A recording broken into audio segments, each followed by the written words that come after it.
से आपके पास video call आ रहा है तो पहली चीज़ हमें उसे नहीं उठाना है। आप पहले वेरीफाई कीजिए, आप जहाँ पर भी अपना ऑनलाइन ट्रेडिंग के लिए अकाउंट खोल रहे हैं, you have to be very vigilant. Call आता है किसी नंबर से एक फादर के पास कि पापा मैं यहाँ से बोल रहा हूँ और मेरा एक्सीडेंट हो गया, पुलिस ने मुझे पकड़ रखा है, और वो सेम आवाज़ होती है बेटी की, और आप इतना पैसा अभी फटाफट इस अकाउंट में भेज दें। जैसे आप हेलो करोगे, कहेंगे कि आपके बेटे को हमने ऐसे अरेस्ट किया हुआ है और आपका बेटा एक रेप केस में इन्वॉल्व है और हमने कुछ लोगों के साथ आपके बेटे को अरेस्ट किया हुआ है। तो हमें चीज़ ध्यान रखनी है, बच्चों पे ट्रस्ट करना है, वेरीफाई करना है, अपने बच्चे को कॉल करना है, फिर दूसरे नंबर से कीजिए। सो बहुत लोग समझ भी जाते हैं इस चीज़ को, लेकिन तब भी बहुत से ऐसे विक्टिम्स हैं जो इस चीज़ की टारगेट बने हैं। बहुत बहुत स्वागत है आप सभी का एक बार फिर से रिपोर्टर जी के इस साइबर क्राइम सीरीज में। और आज हमारे साथ एक बार फिर से हैं डॉक्टर प्रिंसी, हमें गाइड करने के लिए कि साइबर क्राइम के किस तरीके के केसेस आजकल बहुत आम हो गए हैं और कैसे आपको और हमें ऐसे साइबर क्राइम के केसेस से बचना है। तो बहुत बहुत स्वागत है मैम एक बार फिर से। और जैसा कि हमने पहले के एपिसोड्स में डिस्कस किया था कि साइबर क्राइम कितना तेज़ी से बढ़ रहा है और हर घर में इसके आप केसेस देखने को मिल रहे हैं, तो आज हम कुछ और केसेस डिस्कस कर लेते हैं। तो एक जो थोड़ा सा आम लोगों के लिए अटपटा सा केस है वो है कि स्टॉक मार्केट ट्रेडिंग का जो कॉल्स हमारे पास आती हैं और उसके थ्रू कैसे वो लोगों को कन्विंस कर लेते हैं अपना डिटेल शेयर करने के लिए, उस पर थोड़ा नजर डालें जी। जो ये स्टॉक इन्वेस्टमेंट स्कैम आया है, ये कहीं ना कहीं आज के टाइम में सेकंड बिगेस्ट मॉडस ऑपरेंडी बन गया है साइबर। Is it? हाँ जी बिल्कुल। इसमें क्या होता है ना कि हर कोई आज के टाइम में ऑनलाइन ट्रेडिंग करता है जी, और उसके लिए अलग अलग ऐप्स भी होते हैं। सो यूजुअली जो बैंक्स होते हैं उनके अपने ऐप्स होते हैं, वेरीफाइड ऐप्स होते हैं, रिकग्नाइज्ड ऐप्स होते हैं जिससे ट्रेडिंग की जाती है। कुछ ब्रोकर्स के भी अपने ऐप्स होते हैं। इसी तरीके से कुछ ऐसे ऐप्स बना दिए जाते हैं जो कि इलीगल ऐप्स होते हैं। क्या करते हैं, आप कभी भी व्हाट्सएप खोल के देखेंगे या आप अगर इंस्टाग्राम और वो स्क्रॉल करते हैं तो आप देखते हैं कि आप शेयर मार्केट के टिप्स हम आपसे शेयर करेंगे, अगर आप वो टिप्स यूज़ करेंगे तो आपको बहुत प्रॉफिट होगा। फिर वही ग्रीड वाली बात है, लालच दिया जाता है कि आपको अगर जल्दी और मुनाफे का ट्रेडिंग करनी है तो आप ऐसे। तो इसके साथ उसने इन्वेस्ट किया था, उसको इतना पैसा मिल गया, इतने % प्रॉफिट हो गया, तो हम लोग कहीं ना कहीं उस लालच में आ जाते हैं। फिर हम जब उस पर कमेंट कर देते हैं या कुछ भी, तो वो हमें एक व्हाट्सएप ऐप में एक ग्रुप होता है व्हाट्सएप का, उसमें वो हमें ऐड कर देते हैं। फिर वहाँ पर वो मान लीजिए उसमें 150 लोग, तो अब ये मान के चलिए कि वो 150-200 लोग जो उसमें हैं वो सारे के सारे फ्रॉडस्टर्स हैं और उनका टारगेट आप। अच्छा हाँ जी, वहाँ पर मैसेजेस आने शुरू होते हैं कि आज हमने आपकी इस टिप को यूज़ करके इतना अमाउंट कमाया, आज हमें इतना प्रॉफिट हो गया। कुछ लोग अपनी ट्रांजैक्शंस शेयर करने लग जाते हैं, तो आपका एक फेथ उनमें बन जाता है। आमतौर पे तो हम यही सोचते हैं कि अरे ये भी हमारे जैसे लोग हैं जो ग्रुप पर हैं। हाँ बिल्कुल, और वो वैसे ही बातें करते हैं, तो आपका वो ट्रस्ट बिल्ड करते हैं। आपको लगता है इतने लोग इसमें प्रॉफिट कमा रहे हैं, इतना बड़ा ग्रुप बनाया हुआ है, फिर वो आपसे कहते हैं कि आप ऐसा कीजिए, हमारा ये एक ऐप है, इसमें हम आपका अकाउंट ओपन कर देते हैं, आपको इतना अमाउंट उसमें डिपॉजिट करना है जिससे आप ट्रेडिंग करें। तो एक चीज़ मैं जानना चाह रही थी मैम कि क्या ऐसे लोग हमें कॉल पे मिलने के लिए भी कन्विंस करते हैं ताकि हम उनसे हमारा भी एक इंटरेस्ट होता है कि हम इनसे थोड़ा सा पर्सनल इनका एक्सपीरियंस जान लें कि इन्होंने भी ट्रेडिंग की है, कितना फ़ायदा हुआ। तो ऐसे ग्रुप्स पर दोस्त बनाना ठीक है, सेफ है? बिल्कुल भी नहीं। आपसे खैर वो मिलेंगे तो नहीं, लेकिन अगर आप उन्हें कॉल करोगे वो उठाएंगे, वो बोलेंगे कि हाँ हम इसमें डील करते हैं, हमें बहुत बेनिफिट हुआ है, प्रॉफिट हुआ है, इस तरह से वो आपसे बात करेंगे। लेकिन वो क्योंकि उसी गैंग का पार्ट होते हैं तो डेफिनेटली वो मिलना नहीं चाहेंगे, क्योंकि वो डिस्क्लोज हो जाएगा कहीं ना कहीं। फिर उसमें कोई इतना मेरे ख्याल से सोचता भी नहीं है। अगर हम थोड़ा सा बहुत भी वेरीफाई करने की कोशिश करें तो हम उनको बहुत ईजिली पकड़ सकते हैं, बट हम लोग खुद भी इसकी कोशिश नहीं करते। वो आपको ऐप पे अटैच कर देंगे आपसे, मान लीजिए उन्होंने इनिशियली 50,000 रुपये इन्वेस्ट करवा दिए, दूसरे दिन वो दिखाएंगे कि आपने हमारी टिप यूज़ की थी, आपका मार्केट में हमने पैसा लगाया, देखिए आपको 70,000 रुपये, और वो उसी में एक अकाउंट होता है उनकी ऐप में जिसमें वो आपका पैसा बढ़ता जाता है। वो ग्राफ दिखाते रहते हैं आपका इतने % बढ़ गया, एक्चुअल में आपके अकाउंट में कोई पैसा नहीं आ रहा, वो उसी में दिखता रहता है। और ऐसे कर करके बहुत से लोग ऐसे हैं, बहुत हमारे नोन भी ऐसे हैं जिन्होंने बहुत पैसा इस चीज़ में गंवाया, करोड़ तक लोगों के पैसे इसमें चले गए हैं, क्योंकि उनको ये दिखता है कि हमने तो 50,000 लगाए थे, हमें तो सीधे 80 मिल गए, हमने 1 लाख लगाए, हमें 1.5 लाख मिल गया, तो वो बढ़ता जाता है उनका।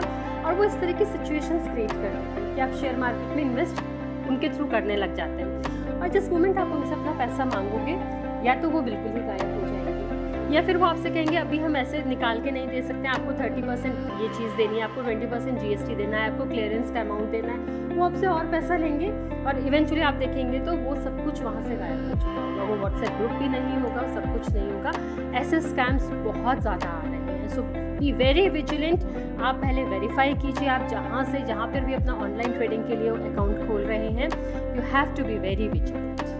तो डॉक्टर प्रिंसी, एक जो बहुत आम हो गया है केस, हमें ना अचानक से हमारे फ़ोन पर वीडियो कॉल आता है, और क्या ये सेफ़ है हमें कोई भी वीडियो कॉल, क्योंकि हम जानते नहीं हैं उसको कि कौन हमें कर रहा है, हम अचानक से उठा लेते हैं, तो हम देखते हैं कि कोई दिखता नहीं है उस कॉल पे, तो ये वाले कौन से कॉल्स होते हैं और क्या ये भी एक स्कैम का ही पार्ट है? बिल्कुल, ये बहुत बड़ा स्कैम आ रहा है और बहुत से लोग इसका टारगेट बन भी रहे हैं। इसमें क्या होता है, देखिए कोई भी अगर आपको वीडियो कॉल कर रहा है और वो अननोन पर्सन है, अननोन नंबर से आपके पास वीडियो कॉल आ रहा है, तो पहली चीज़ हमें उसे नहीं उठाना। ये चीज़ हमें बहुत ध्यान रखनी है। जैसे ही इसमें क्या होता है, वीडियो कॉल आता है, आप उसको उठाते हैं तो सामने से मोस्ट ऑफ द टाइम्स या तो स्क्रीन पे कुछ नहीं दिखेगा, या मोस्ट ऑफ द टाइम्स कोई फीमेल आपको स्क्रीन पे दिखेगी और उसमें कोई ना कोई ऐसी ऑब्सीन कंटेंट या कुछ ऐसा दिखाया जाएगा।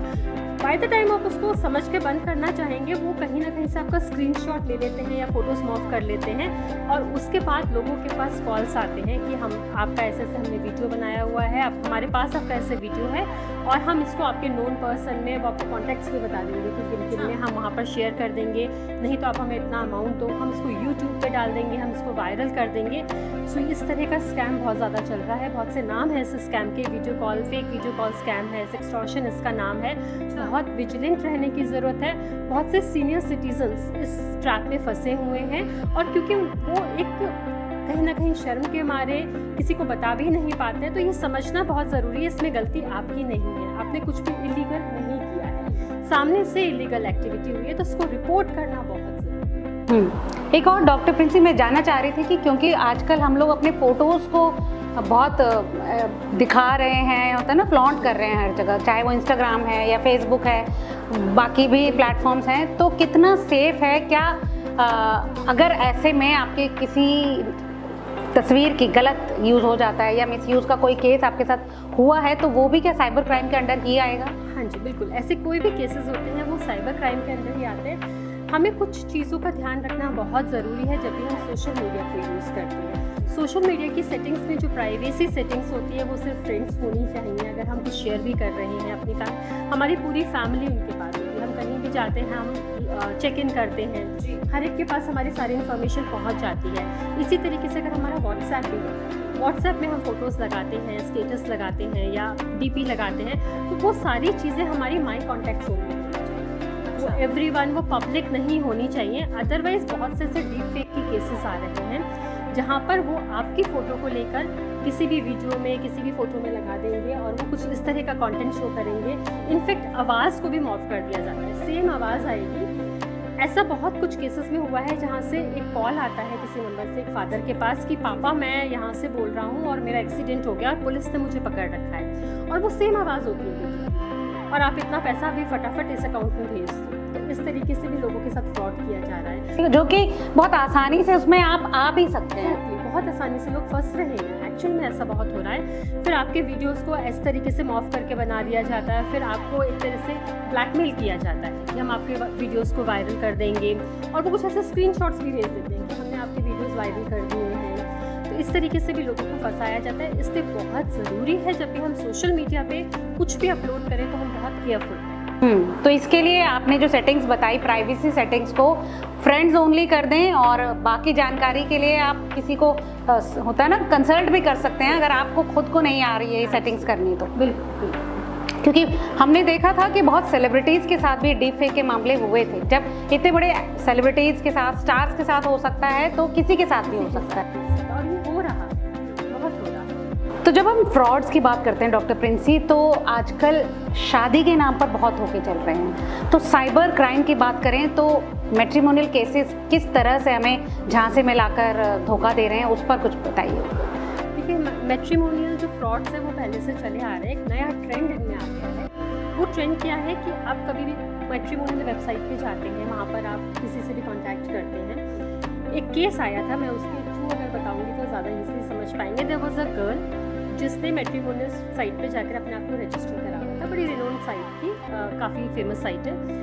वहाँ पर उसकी किसी से बातचीत चली, थोड़े टाइम बात करने के बाद उसने कहा कि हम लोग उसने अपने नंबर आपस में शेयर किए एंड देन उन्होंने व्हाट्सएप पे बात करनी शुरू कर दी, उस साइट पे बात करनी बंद कर। व्हाट्सएप पे उन्होंने बात करनी शुरू की, उसको 15-20 दिन हो गए बात करते करते, और वो एक रिलेशनशिप में आगे डिस्कशंस चले गए उनके। तो उसके बाद वो आपस में एक दूसरे को ट्रस्ट करने लगे। एक दिन लड़का कहता है कि मैं बनारस जाता हूँ, एंड बनारस जाने का नाम लेके वो नेक्स्ट डे वहाँ पहुँच जाता है और रात को शाम को उसको कॉल करता है लड़की को कि मैं बनारस गया हुआ था, गंगा आरती के टाइम मेरा वॉलेट चोरी हो गया। अच्छा। हाँ, और मेरे वॉलेट में मेरे क्रेडिट कार्ड्स, डेबिट कार्ड्स, मेरा पैसा सब कुछ था, वो सब कुछ चला गया है और मैंने पुलिस को तो इन्फॉर्म कर दिया है, कंप्लेंट कर दी है, बट मैंने अपने सारे अकाउंट्स भी ब्लॉक करवा दिए और अब मेरे पास कुछ भी नहीं है। मुझे लग रहा है मेरा तो पेटीएम भी वर्क नहीं करता, तो एक काम करो, तुम मेरे पेटीएम पे 10 रुपये ट्रांसफ़र करो एंड चेक मेरा पेटीएम काम कर रहा है या नहीं कर रहा है। लड़की ने ट्रांसफ़र किया, उसके बाद कहता है कि नहीं मेरे पास पैसा नहीं आया है, मैं आपको 1 रुपये ट्रांसफ़र करता हूँ,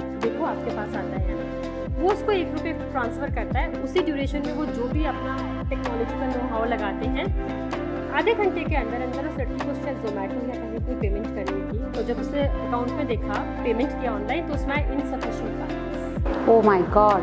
और जब उसने देखा तो उसके अकाउंट से 80 से 90 हज़ार रुपये जो भी थे वो सारे के सारे खो चुके थे। उसके बाद ना उस लड़की का कोई कॉन्टैक्ट स्टैब्लिश हुआ, ना उससे कोई बात हो चुकी, ना उसके व्हाट्सएप पे कोई बात हो चुकी। तो इस तरह के नए टाइप के फ्रॉड्स भी निकल के आ रहे हैं जिसके कि आप सोच भी नहीं सकते हो, मतलब इतना लंबा और दूर का हम कहाँ सोचते हैं कि आप 2 महीने या 1 महीने से भी किसी को जानते हैं, रोज बात कर रहे हैं और वो इंसान आपको और उससे अमाउंट भी इतना छोटा सा मांगा तो कोई ऐसा डाउट भी नहीं आता है। इसी में कई बार बड़े अमाउंट्स भी मांगे जाते हैं, कहते हैं कि हमारे पास इस समय मेरे पास अमाउंट नहीं है, हाँ मेरे फादर हॉस्पिटलाइज हैं, तो वो ट्रस्ट सा बना के और फिर आपको लगता है कि ठीक है इसके साथ हम इतनी बातें कर ही रहे हैं, तो ये भी फ्रॉड्स है। तो डॉक्टर प्रिंसी, एक केस जो बहुत सुनने में आ रहा है वो ये है कि बुजुर्गों को कॉल आते हैं या पेरेंट्स को कॉल आता है कि उनके बच्चे को अरेस्ट कर लिया गया, ये पुलिस की तरफ से कॉल बताया जाता है, तो ये कौन से स्कैम है?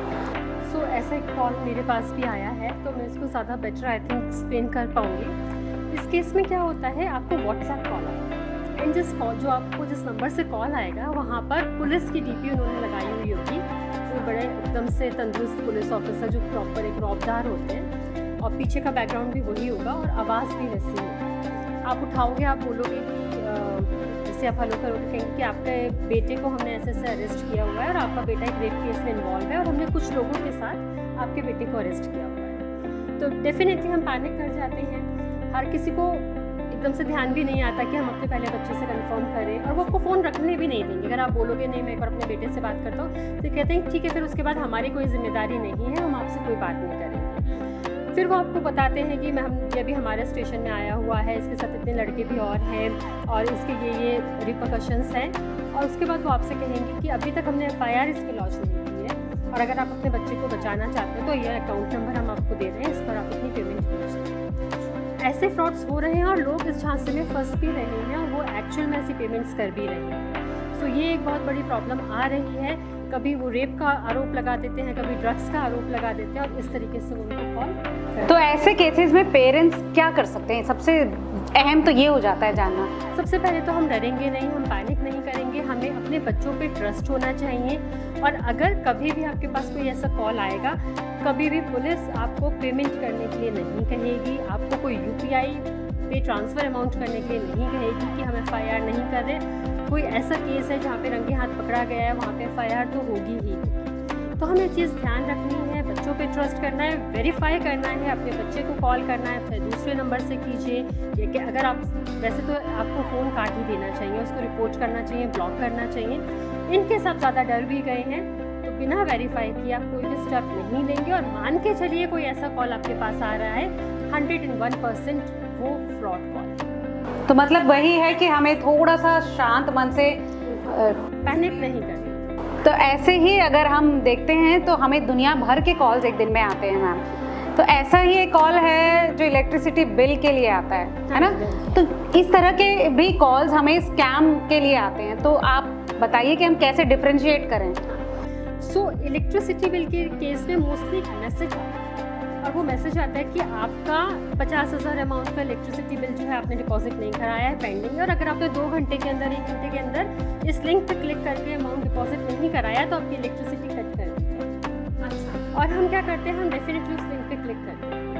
वो लिंक पे क्लिक करते हैं या तो वो रिमोट एक्सेस उनके पास चला जाता है, फिर आप कोई भी पेमेंट करते हैं तो वो चाहे हम चेक करने के लिए ही क्लिक करें लिंक पर क्लिक, हमें लिंक पर क्लिक नहीं करना नहीं है। करना है। एंड सेकेंडली क्या होता है कि आपको लगता है हाँ ये एक्चुअल में हो सकता है और आप उस पर तभी उसी टाइम आप पेमेंट कर देते हैं। सो बहुत लोग समझ भी जाते हैं इस चीज़ को, लेकिन तब भी बहुत से ऐसे विक्टिम्स हैं जो इस चीज़ की टारगेट बने हैं और उन्होंने 50,000, 60,000, 20,000, कभी छोटा अमाउंट होता है कभी बड़ा होता है, वो उन्होंने दबाया। तो क्या इसमें मैम ये भी हो सकता है कि हम जो ऑफिशियल वेबसाइट होती है जहाँ पर हमारा इलेक्ट्रिसिटी बिल भरा जाता है तो वहाँ पे जाके चेक? बिल्कुल, बहुत अच्छी बात आपने बोली। कोई भी ऐसा केस आता है जहाँ पे आपके पास गवर्नमेंट डिपार्टमेंट से कुछ आता है, पब्लिक अथॉरिटीज से कुछ मैसेज आता है, तो आप हमेशा उनकी ऑफिशियल वेबसाइट पे जाकर ही चेक कीजिए। कोई भी पब्लिक अथॉरिटी आपको इस तरीके से किसी अलग ऐप पे, किसी अलग अकाउंट पे या किसी UPI पे करने के लिए नहीं कहेगा। जो भी पेमेंट्स होंगी उनकी ID के थ्रू, उनकी ऑफिशियल वेबसाइट्स के थ्रू ही हो। तो अब डॉक्टर प्रिंसी ये बताइए कि अगर हमारे साथ कोई भी ऐसा स्कैम हो जाता है या फिर हमें शक है कि ये स्कैम कॉल है, तो ऐसे में हम क्या करें? इस केस में सबसे पहले तो हमें कुछ सावधानियां बरतने की ज़रूरत है। जैसे SMS कई बार हमारे पास आते हैं और वो हम उनको चेक भी नहीं करते हैं, वो हमारी SMS हिस्ट्री में रखे रहते हैं। कहीं गलती से हमसे कुछ उस SMS पे क्लिक ना हो जाए, इसलिए अपने SMS का जो इनबॉक्स है उसको खाली रखिए। ऐसे सारे SMS आप डिलीट करके रखिए। कोई बहुत इंपॉर्टेंट आपका पर्सन है उसको आप रख सकते हैं। सेकेंडली, जैसे मैंने पहले भी बताया कि आपको अपने व्हाट्सएप पे, अपने सोशल मीडिया पे प्राइवेसी सेटिंग्स को अपडेट रखना है। उसको सिर्फ फ्रेंड्स करें, फैमिली करें, जो भी है, या ओनली कॉन्टैक्ट्स करना है। वो हर एक के लिए पब्लिक उसमें नहीं होना चाहिए।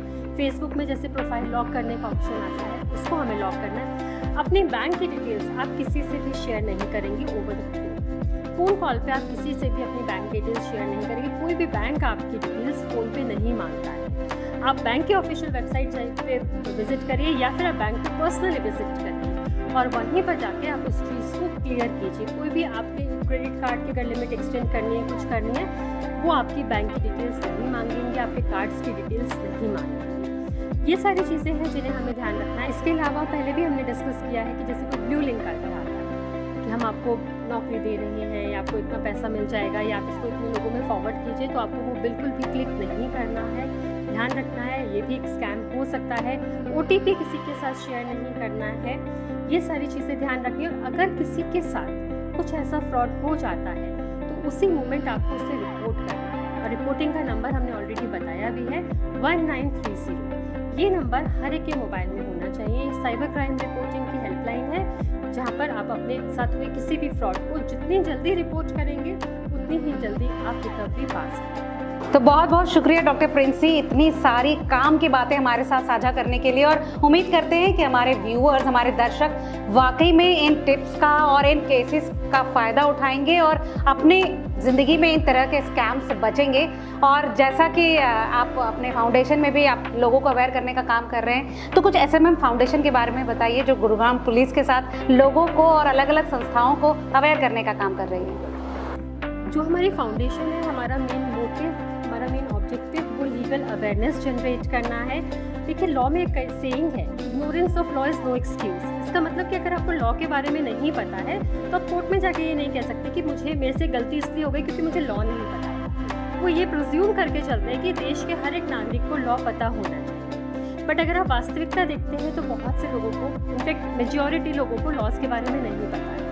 तो हमारा एक इनिशिएटिव है जहाँ पर हम लोगों को लीगली अवेयर करते हैं कि आपके क्या राइट्स हैं, आपकी क्या ड्यूटीज़ हैं, और किस तरह के फ्रॉड्स या किस तरह के क्राइम्स हो सकते हैं और हम उनसे कैसे बचेंगे। सो इसी मुहिम के तहत हमने गुरुग्राम पुलिस, जो साइबर पुलिस है, उनके साथ एक कोलैबोरेशन किया है, जहाँ पर हम उनके साथ मिलकर अवेयरनेस के लिए अलग अलग कैंपेन्स चला रहे हैं। अलग अलग जगहों पर जाकर के हम लोगों को साइबर क्राइम के बारे में अवेयर करें। तो मैं तो अपने दर्शकों से भी चाहूँगी कि अगर आप भी अपने एरिया में, अपनी सोसाइटी में ऐसा कोई अवेयरनेस, साइबर अवेयरनेस कैंपेन चलाना चाहते हैं या किसी एक दिन सैटरडे संडे का सही उपयोग करके ऐसा कोई कैंपेन कर सकते हैं, सेशन रखवाना चाहते हैं, किसी और मुद्दे पर भी अगर आप लीगल एडवाइस के लिए मैम को बुलाना चाहते हैं तो ज़रूर हमें कमेंट बॉक्स में लिखिए। और हमारे ये एपिसोड्स आपको कैसे लग रहे हैं ये जानना हमारे लिए भी बेहद ज़रूरी है, तो हमें कमेंट बॉक्स में ज़रूर बताइए कि आपको ये एपिसोड्स, आपको ये शोज़ कैसे लग रहे हैं, और मैम से कुछ और जानकारी चाहते हैं तो ज़रूर लिखिएगा। बहुत बहुत शुक्रिया प्रिंसी मैम, और बहुत बहुत शुक्रिया हमारे दर्शकों का। Thank you.